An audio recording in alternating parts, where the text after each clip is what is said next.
मित्रांनो, लिसन टू री ॲप्लिकेशन तुम्हाला सर्व प्रकारचे स्पर्धा परीक्षांसाठी आवश्यक असणारे ऑडिओ बुक्स, ऑडिओ नोट्स आणि इतर मटेरियल देखील उपलब्ध करून देते. 3. भारतातील ताम्रपाषाणयुगीन गाव वसाहती. 3.1 भारतातील ताम्रपाषाणयुग. नागरी हडप्पा संस्कृतीच्या ऱ्हासामुळे उत्तर हडप्पाकालीन लोकांनाही स्थलांतर करावे लागले. नागरी हडप्पा आणि उत्तर हडप्पा संस्कृतीचे लोक जेथे जेथे पोचले तेथील स्थानिक संस्कृतींमध्ये ते मिसळून गेले आणि त्या ठिकाणी नवीन ग्राम वसाहतींच्या स्वरूपाच्या नवीन संस्कृती उदयाला आल्या. उत्तर हडप्पा काळात हडप्पा नगरांच्या अवशेषांवर वसलेल्या वसाहतींची घरबांधणी, ग्राम वसाहतींची रचना यामध्ये नागरी हडप्पा संस्कृतीच्या काळातील शिस्त आढळत नाही. त्यांच्या हडप्पा येथील एच या नावाने निर्देश केलेल्या दफनस्थळातील मिळालेल्या अस्थिकुंभांवरील नक्षीचे नमुनेही वेगळ्या प्रकारचे आहेत. त्यामध्ये चंद्र, सूर्य, मासे, हरिण आणि मोर या प्रतीकांचा वापर केलेला दिसतो. मोराच्या पोटात मृताचे शरीर दाखवलेले आहे. थोडक्यात उत्तर हडप्पा संस्कृतीची वैशिष्ट्ये काहीशी वेगळी होती. उत्तर हडप्पा संस्कृतीचे लोक वैदिक आर्य असावेत असे काही पुरातत्वज्ञांचे मत आहे. मात्र उत्तर हडप्पा संस्कृतीचे लोक नागरी हडप्पा लोकांच्या पुढील पिढ्या होत्या की ते आर्य होते हे ठरवण्यासाठी अधिक संशोधनाची आवश्यकता आहे. राजस्थान. 1. आहाड किंवा बनास संस्कृती. भारतातील ताम्रपाषाणयुगीन संस्कृती हडप्पा संस्कृती नंतरच्या काळातील आहेत. मात्र राजस्थानच्या मेवाड प्रदेशातील आहाड किंवा बनास या नावाने ओळखली जाणारी संस्कृती हडप्पा संस्कृतीची समकालीन होती. उदयपूर जवळचे बालाथल आणि गिलुंड ही आहाड संस्कृतीची महत्त्वाची स्थळे आहेत. बालाथल येथील पुराव्यानुसार ती इसवी सनापूर्वी सुमारे 4000 वर्षे इतकी प्राचीन होती. उदयपूर जवळच्या आहाड येथे तिचा शोध प्रथम लागला म्हणून तिला आहाड संस्कृती असे नाव देण्यात आले आहे. हे गाव आहाड या बनास नदीच्या उपनदीवर वसलेले आहे. तिला बनास संस्कृती असेही म्हणतात.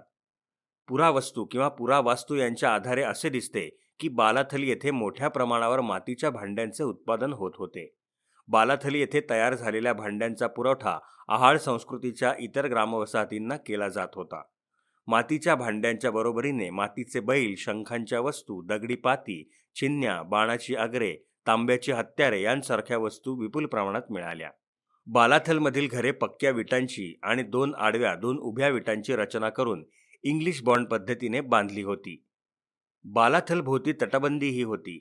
हे तेथील लोकांच्या हडप्पा संस्कृतीशी असलेल्या संबंधांचे सबळ पुरावे मानले जातात. राजस्थानमधील खेत्री येथील तांब्याच्या खाणींमधून या संस्कृतीचे लोक तांबे मिळवत होते. तांबे वितळवून शुद्धी करण्याचे ज्ञानही त्यांच्याकडे होते. हडप्पा संस्कृतीचे लोक आहाड संस्कृतीच्या लोकांकडूनच तांबे आणि तांब्याच्या वस्तू आयात करत असावेत असे दिसते. 2. गणेश्वर जोधपुरा संस्कृती. गणेश्वर जोधपुरा या नावाने ओळखल्या जाणाऱ्या संस्कृतीची अनेक स्थळे राजस्थानमधील खेत्री आणि तांब्याच्या खाणीच्या परिसरात सापडली आहेत. तेथील गाव वसाहती हडप्पापूर्व काळापासून अस्तित्वात होत्या. गणेश्वर येथील उत्खननामध्ये तांब्याचे बाण आणि भाले यांची आगरे, मासेमारीचे गळ, बांगड्या, चिन्या यांसारख्या वस्तू आणि मातीची भांडी मिळाली. हडप्पा संस्कृतीच्या लोकांना गणेश्वर जोधपुरा संस्कृतीचे लोक तांब्याच्या वस्तू पुरवत असत. सहज जाता जाता. एखाद्या पुरातत्वीय संस्कृतीचे नाव ती प्रथम जिथे सापडली ते स्थळ किंवा प्रदेश यांच्या नावावरून दिलेले असते. प्रत्येक संस्कृतीची स्वतःची वैशिष्ट्यपूर्ण भांडी असतात. ती भांडी हे संबंधित संस्कृती ओळखण्याचे प्रमुख लक्षण असते. आहाड संस्कृतीच्या मातीच्या भांड्यांमध्ये काळी आणि तांबडी भांडी महत्त्वाची आहेत. ती चाकावर घडवलेली असतात. त्यांचा आतील आणि तोंडाजवळचा भाग काळा आणि उरलेला भाग तांबडा असतो. भांडे भट्टीत ठेवताना भांडे उपडे ठेवलेले असेल तर त्याचा आतला भाग काळा होतो आणि बाहेरचा भाग तांबडा होतो, किंवा भांड्याचा जो भाग भुश्याने किंवा गवताने भाजलेला असतो तो काळा होतो आणि जो भाग उघडा असेल तो तांबडा होतो. पुन्हा एकदा थोडक्यात. नागरी हडप्पा संस्कृतीच्या आधी नवाश्मयुगीन ग्रामवसाहती अस्तित्वात होत्या. त्यांना तांब्याच्या वस्तू बनवण्याचे ज्ञान होते. तेथील लोकांना मातीची भांडी घडवण्याची कला प्राप्त झाली होती. त्यायोगे तंत्रज्ञानाचा विकास आणि व्यापारात वाढ होऊन त्या समृद्ध होत गेल्या आणि हडप्पा नगरांची उभारणी झाली. चाकावर भांडी घडवणे, गहू आणि बार्ली यांची शेती, तांब्याच्या वस्तू बनवणे यांसारख्या गोष्टींचे ज्ञान नागरी हडप्पा आणि उत्तर हडप्पा संस्कृतीच्या लोकांजवळ होते. ते जेथे जेथे गेले तेथील स्थानिक लोकांनाही त्यांनी ते शिकवले असणार. त्याद्वारे प्रादेशिकतेच्या वैशिष्ट्यांचे वैविध्य दर्शवणाऱ्या ग्रामवसाहतींच्या स्वरूपातील नवीन संस्कृती उदयाला आल्या. या संस्कृतींना ताम्र पाषाणयुगीन संस्कृती म्हणतात. आमचे असेच ऑडिओ लेक्चर ऐकत राहण्यासाठी तुम्ही या ऑडिओसोबतच्या लिंकवर क्लिक करून प्ले स्टोअरवरून आपले ॲप्लिकेशन डाउनलोड करू शकता. ताम्र पाषाणयुगीन संस्कृती म्हणजे तांबे आणि दगड या दोहोंची हत्यारे वापरणाऱ्या लोकांची संस्कृती. या संस्कृतीमध्ये तांब्याचा वापर होत असला तरी तो मर्यादित स्वरूपाचा होता. भारतात राजस्थान, गंगेचे खोरे, गुजरात, बिहार, बंगाल, ओडिशा, मध्य प्रदेश आणि महाराष्ट्र येथे ताम्र पाषाणयुगीन संस्कृती सापडल्या आहेत. गंगेचे खोरे, गेरू रंगाची भांडी आणि ताम्रनिधी, कॉपर होर्ड्स. गेरू रंगाच्या भांड्यांची खापरे नदीच्या पात्रात सापडतात. सहसा पाण्याच्या प्रवाहामुळे ती झिजलेली आणि ठिसूळ झालेल्या अवस्थेत सापडतात. या संस्कृतीची स्थळे पंजाब, हरियाणा, राजस्थान आणि उत्तर प्रदेशचा पश्चिमेकडील भाग एवढ्या विस्तीर्ण प्रदेशात सापडली आहेत. या संस्कृतीच्या लोकांच्या घराच्या जमिनी व्यवस्थित चोपून तयार केलेल्या असत. त्या घरांच्या आत चुली, मातीच्या पक्क्या भाजलेल्या पुरुषरूपी बाहुल्या, बैल यांसारख्या वस्तू मिळाल्या. गाई गुरांची हाडे तसेच तांदूळ आणि सातू यांचे अवशेष मिळाले. त्याच्या आधारे या संस्कृतीचे लोक स्थिर गाव वसाहतींमधून राहत होते आणि ते शेती करत होते हे स्पष्ट होते. गेरू रंगाची भांडी वापरणाऱ्या लोकांच्या या संस्कृतीचा राजस्थानमधील काळ इसवी सनापूर्वी सुमारे 3000 वर्षे इतका प्राचीन आहे. ही संस्कृती गंगा यमुनांच्या दुआभात इसवी सनापूर्वी 2000च्या सुमारास नांदत होती. भारतातील ताम्रनिधी प्रामुख्याने उत्तर प्रदेश, बिहार, बंगाल, ओडिशा आणि मध्य प्रदेश येथे मिळाले आहेत. ताम्रनिधींमधील वस्तूंचे स्वरूप पाहता त्या घडवणारे कारागीर तांब्याच्या वस्तू घडवण्यात निष्णात होते हे स्पष्ट आहे. गेरू रंगाच्या भांड्यांची संस्कृती आणि ताम्रनिधी हे काही ठिकाणी जवळच्या परिसरात आहेत. त्यामुळे ताम्रनिधीतील वस्तू घडवणारे कारागीर गेरू रंगाच्या भांड्यांच्या संस्कृतीचे होते असे मानले जाते. ही संस्कृती म्हणजे हडप्पा संस्कृतीच्या उतरणीच्या काळात स्थलांतर केलेल्या हडप्पा लोकांची आहे असे काही पुरातत्वज्ञांचे मत होते. काही अभ्यासकांनी गंगा यमुनांच्या दुआभात सापडलेल्या ताम्रनिधींचा संबंध वैदिक आर्यांशी जोडला. परंतु या संस्कृतीचे मूलभूत लक्षण असलेली गेरू रंगाची भांडी आणि ताम्रनिधी यांच्यामध्ये असलेल्या सान्निध्यामुळे ती एक स्वतंत्र संस्कृती असावी असा एक मतप्रवाह आहे. बिहार, बंगाल, ओडिशा आणि मध्य प्रदेशात ताम्रनिधी मिळाले असले तरी गेरू रंगाची भांडी या प्रदेशांमध्ये मिळत नाहीत. या राज्यांमध्ये ताम्रपाषाणयुगीन संस्कृतींची स्थळे उजेडात आली आहेत. बिहारमधील चिराण, सोनपूर यांसारख्या स्थळांच्या उत्खननात काळी आणि तांबडी मातीची भांडी मिळाली. त्या भांड्यांचे घाट हडप्पा संस्कृतीच्या भांड्यांच्या घाटांसारखे आहेत. त्यावरून हडप्पा संस्कृतीचे लोक बिहारपर्यंत पोहोचले होते आणि त्यांचा प्रभाव स्थानिक संस्कृतीवर झाला होता असे दिसते. बंगाल आणि ओडिशातही ताम्रपाषाणयुगीन स्थळांमधील भांड्यांचे घाट हडप्पा संस्कृतीचा प्रभाव दर्शवणारे आहेत. त्यामध्ये वाडगे, कुंडे यांचा समावेश आहे. मध्य प्रदेश. 1. कायथा संस्कृती. कायथा हे गाव मध्य प्रदेशातील उज्जैनपासून पूर्वेकडे 25 किलोमीटर अंतरावर छोटी काली सिंध या नदीच्या तीरावर आहे. कायथा संस्कृती नागरी हडप्पा संस्कृतीशी समकालीन होती. कायथा संस्कृतीच्या लोकांचे जीवन शेती आणि पशुपालनावर अवलंबून होते.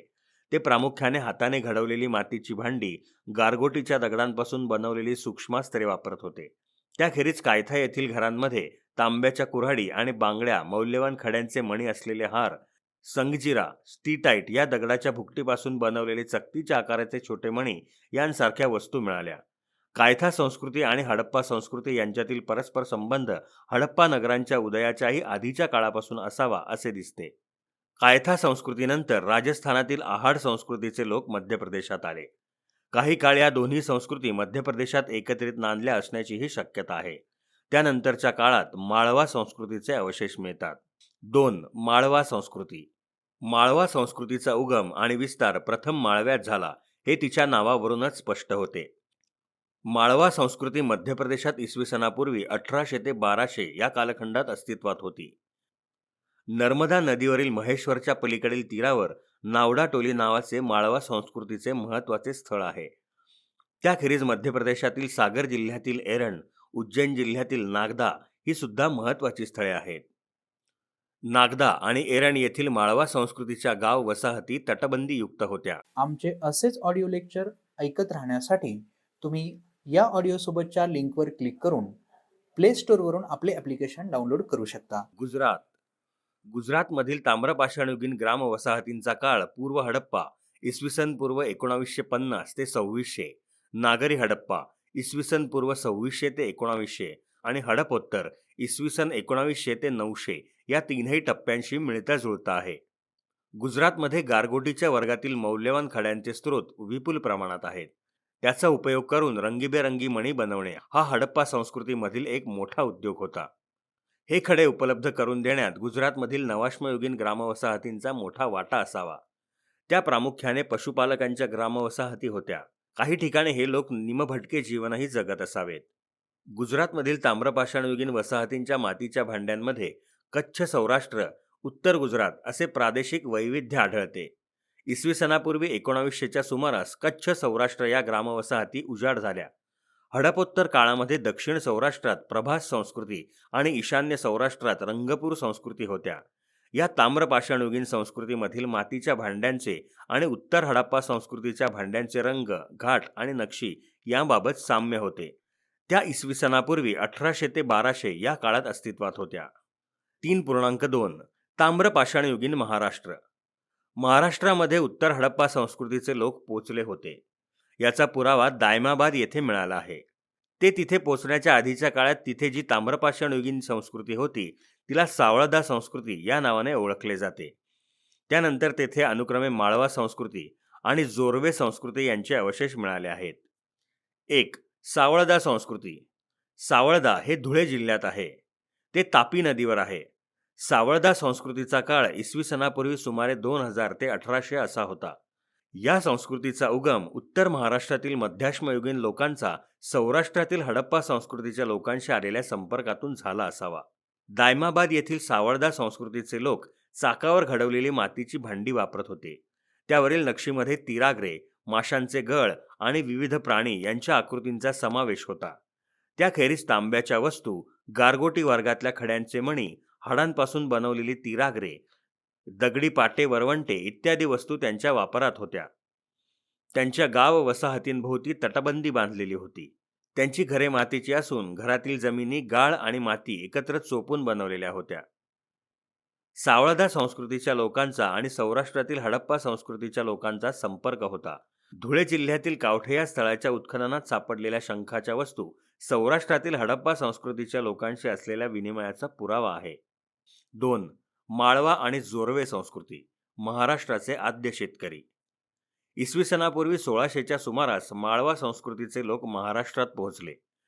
शेतकऱ्यांच्या कायमस्वरूपी गाव वसाहती महाराष्ट्रात प्रथम माळवा संस्कृतीच्या लोकांनी वसवल्या. ते महाराष्ट्राचे आद्य शेतकरी होत. महाराष्ट्रात आल्यावर त्यांचा संपर्क कर्नाटकातील नवाश्मयुगीन संस्कृतीच्या लोकांशी आला. त्याद्वारे माळवा संस्कृतीचे लोक घडवत असलेल्या मातीच्या भांड्यांचे तंत्रज्ञान, घाट आणि नक्षीचे नमुने यांमध्ये काही बदल घडून आले आणि जोरवे संस्कृती या नावाने ओळखली जाणारी नवीन संस्कृती उदयाला आली. अहमदनगर जिल्ह्यातील जोरवे येथे ही संस्कृती प्रथम उजेडात आली. महाराष्ट्रात ताम्रपाषाणयुगीन संस्कृतीचा विस्तार तापी, गोदावरी आणि भीमा या नद्यांच्या खोऱ्यात झाला होता. दायमाबाद, प्रकाशे जिल्हा नंदुरबार आणि इनामगाव ही गावे या संस्कृतीची विस्ताराने मोठी आणि त्या नदीच्या खोऱ्यातील प्रमुख केंद्रे होती. या मोठ्या केंद्रांशी जोडली गेलेली छोटी मोठी खेडी आणि शेतवाड्या होत्या.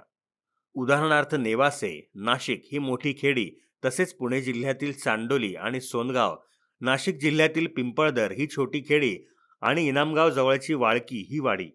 पिंपळदर बागलाण घाटात तापीचे खोरे आणि गोदावरीचे खोरे या दोहोंपासून मोक्याच्या ठिकाणी आहे. त्यामुळे विस्ताराने छोटे असले तरी व्यापाराच्या दृष्टीने ते महत्त्वाचे होते. घोड आणि मुळा नदीच्या संगमावर वसलेले वाळकी ही एक शेतवाडी होती. इनामगाव, तालुका शिरूर, जिल्हा पुणे येथील विस्तृत उत्खननामुळे माळवा आणि जोरवे संस्कृतीमधील लोकांच्या जीवनावर सविस्तर माहिती उपलब्ध आहे. इनामगाव येथील कालक्रम. 1. माळवा संस्कृती इसवी पूर्व 1600 ते 1400. 2. पूर्व जोरवे संस्कृती इसवी पूर्व 1400 ते 1000. 3. उत्तर जोरवे संस्कृती इसवी पूर्व 1000 ते 700. माळवा संस्कृतीनंतरच्या टप्प्यातील जोरवे संस्कृतीचा समृद्ध काळ म्हणजे पूर्व जोरवे संस्कृती. या संस्कृतीचा उतरणीचा काळ म्हणजे उत्तर जोरवे संस्कृती होय. इनामगावच्या उत्खननात या दोन टप्प्यांमधील लोकजीवन सविस्तर उलगडले गेले.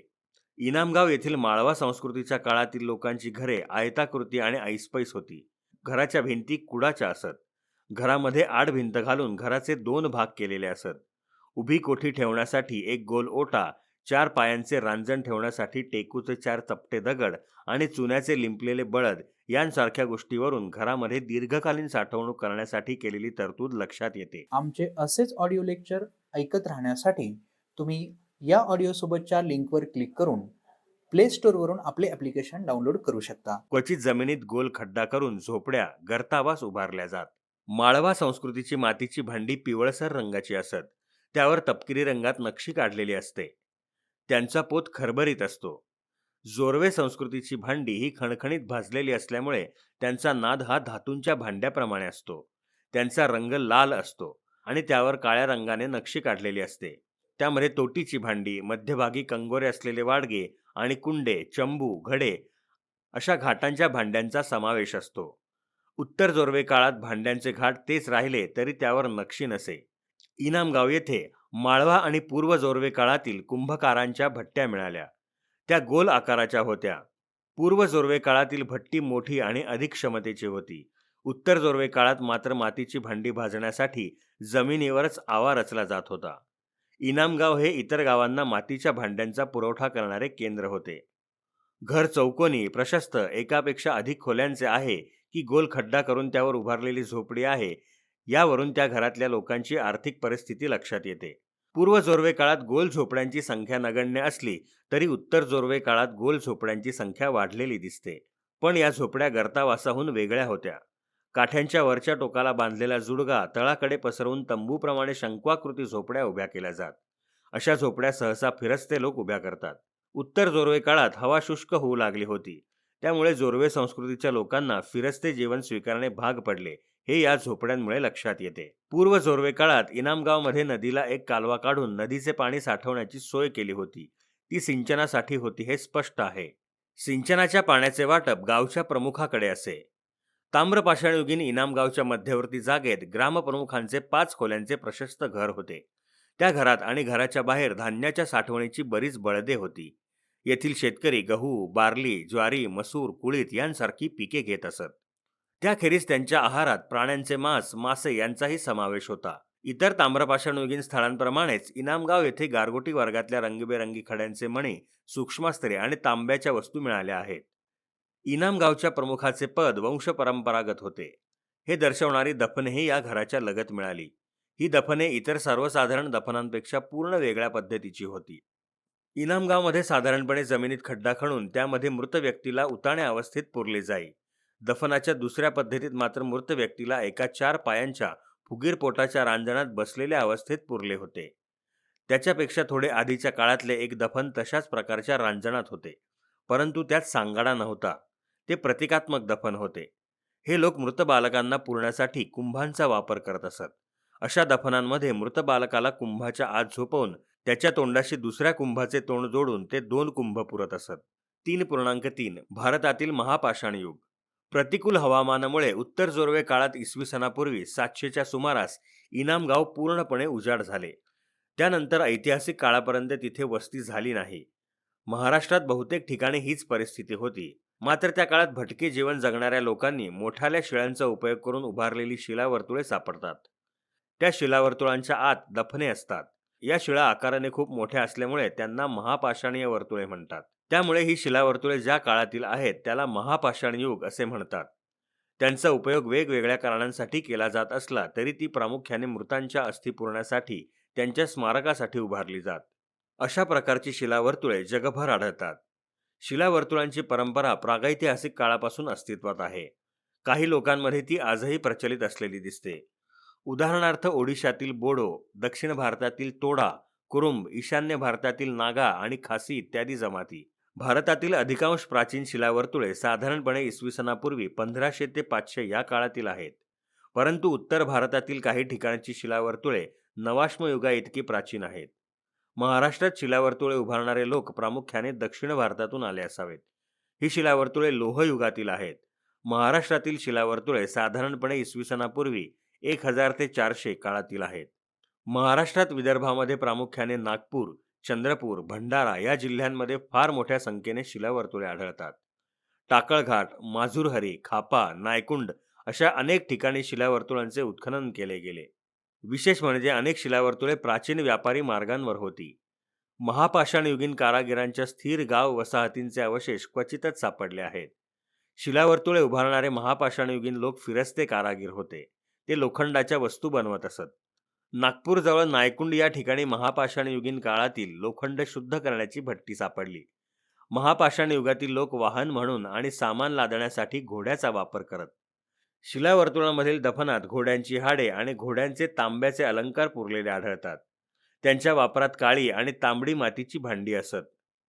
महापाषाणीय संस्कृतीच्या लोकांचा भारतातील लोहयुगाच्या प्रारंभात महत्त्वाचा वाटा होता, हे निश्चितपणे सांगता येते. लिसन टू री ॲप्लिकेशन तुम्हाला सर्व स्पर्धा परीक्षांसाठी आवश्यक असणारी ऑडिओ नोट्स, ऑडिओ बुक्स आणि इतर मटेरियल देखील उपलब्ध करून देते. चला तर मित्रांनो, भेटूयात पुढच्या लेक्चरमध्ये. तोपर्यंत धन्यवाद.